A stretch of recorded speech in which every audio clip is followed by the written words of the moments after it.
Ladies and gentlemen, the president of Bugatti Automobiles, Mr. Stephan Winkelmann. Bonjour, bonjour mesdames, messieurs, et bienvenue chez Bugatti. Ladies and gentlemen, welcome to Bugatti, welcome to the Quail.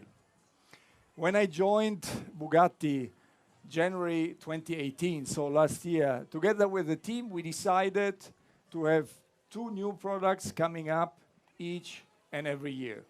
So last year we had at the Geneva Motor Show, we had the presentation of the Bugatti Chiron Sport.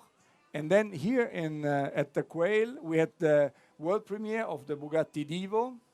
And this year, again, at the Geneva Motor Show, we had a real one of one, La Voiture Noire.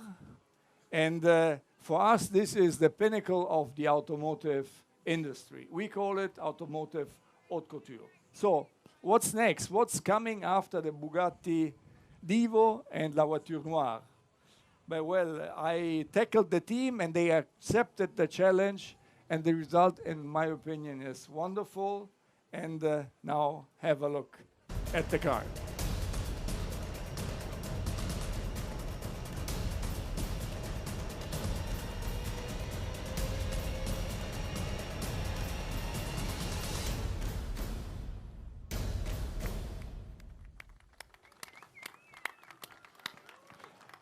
Ladies and gentlemen, the Bugatti Centodieci. But let me introduce my colleagues. Here we have Mr. Rommelfanger, who is the project manager of all the Bugatti few and one-offs. And then we have Achim Anscheit, our design director. Everybody knows. Thank you, gentlemen. So let me give you a little introduction of why the name and why this car. So if we divide our long history in three periods, the first era is the golden era of Ettore Bugatti in the 20s and 30s. The third, so the last era where we are in today, started in 98 when the Volkswagen Group bought the Bugatti brand. And if we speak about the intermezzo in Italy, so the second era, then we speak about Campo Galliano and we speak about the car which was launched at the time, which was the EB 110. And which was a car which was ahead of its time. There are some around here on the lawn, lucky the owners.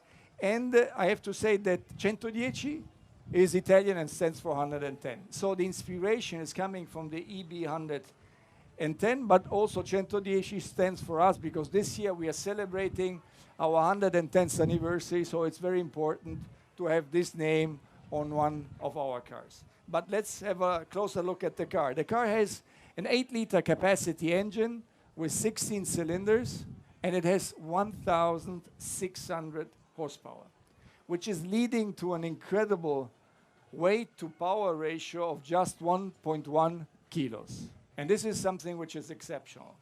And then we worked a lot on the aerodynamic and on the downforce of the car. You can see that in comparison, for example, at the Chiron, that here the horseshoe is smaller, so we have more airflow, easier airflow on the front. We have a nice air curtain on the sides of the car. We have a massive rear diffuser, and we have a spoiler which is increasing the downforce by 200 pounds. So if we put together the exceptional engine, the weight-to-power ratio, the aerodynamics, and the downforce, we have a car which is jump starting from 0 to 60 in just 2.4 seconds. We have a top speed of 236 miles per hour. But every car which is leaving our atelier in Molsheim has to have the clear brand identity of Bugatti. And certainly the Centodieci has it. They have to fulfill the issue of being very performing, but also very easy to drive. They have to be very luxurious, but also very comfortable.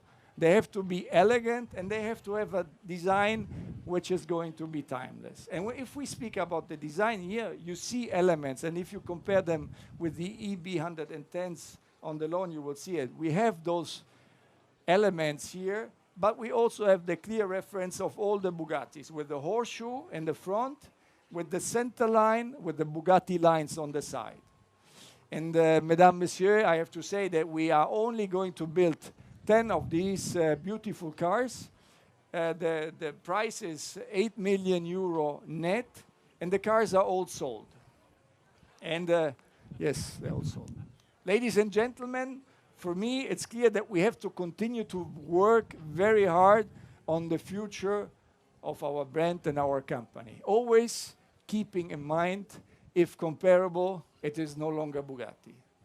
Mesdames, Messieurs, merci et vive la marque. Thank you very much. Thank you. This is the car.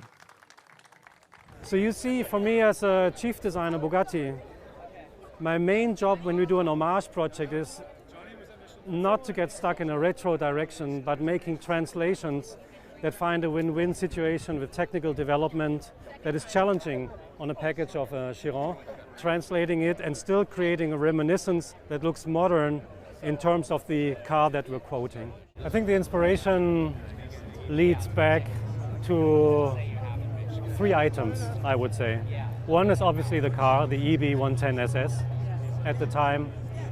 The other one is Romano Artioli, who has really revived the brand Bugatti since the 1960s to come back in 1988.